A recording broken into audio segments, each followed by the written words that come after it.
Hi, St. Peter's friends. Small things count. Yeah, they sure do.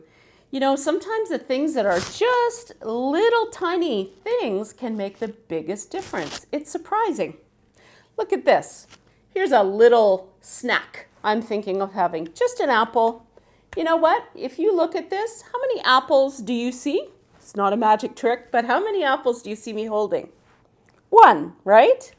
Okay, but did you know that inside this apple, there's kind of potential for a lot more apples? Let me show you what I mean. I'm going to cut into my apple, and if I go right through the center, well, maybe I'll do another slice. If I go right into the middle of that apple, you know what I see? In there are a bunch of seeds. I'll count them. 1, 2, 3, 4, 5, 6, 7, maybe 7 or 8 seeds in that apple. And you know what would happen? If I took a seed, I could plant, and what would I get? An apple tree. And from that apple tree, I could potentially get a whole bunch more apples. So from one small seed could come a big tree. From that tree, more apples, more seeds inside those. Do you see what I mean? A very, very small thing can really count. And a very small thing can lead to many, many more things. Today, we're thinking a lot about how small actions can lead to big, big results. And do you know that there are actually a lot of people in the world who can't just pick up an apple or any other snack they decide to have? There are a lot of people, like millions of people in the world, who are hungry. And about 20% or 1 in 5 of those hungry people are little kids under the age of 5. Wow. What do you think we could do as a church to help to start to solve that big problem of world hunger?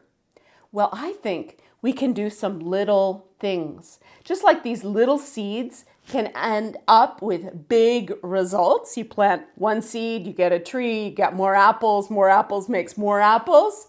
There are a lot of ways that our church can help with problems of hunger.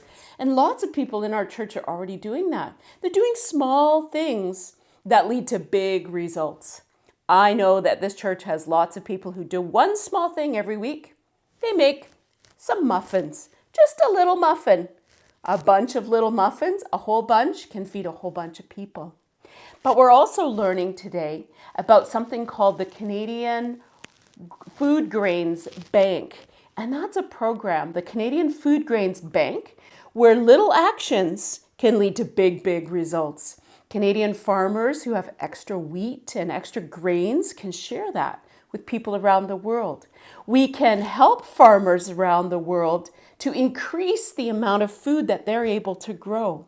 And some small action, a bit of money from our church or from individuals, when we get together with about 14 other kinds of churches and groups, and we all cooperate in the Canadian Food Grains Bank, well, then we get big results from those small seeds we plant. And so I wanted to challenge you. What could you do? Maybe something small, just like a little seed of something good you could do might lead to something much, much bigger in the end. So there's lots that we can do to start to solve big problems like hunger. And before we end today, I'd like to pray with you. Creator God, thank you for giving us the power to make a difference, even just with small actions. Bless the people who do these small actions every day and help us to do the same and plant some small seeds of good things that can lead to big, big results in the end. Bless those small seeds of good things we plant. Amen.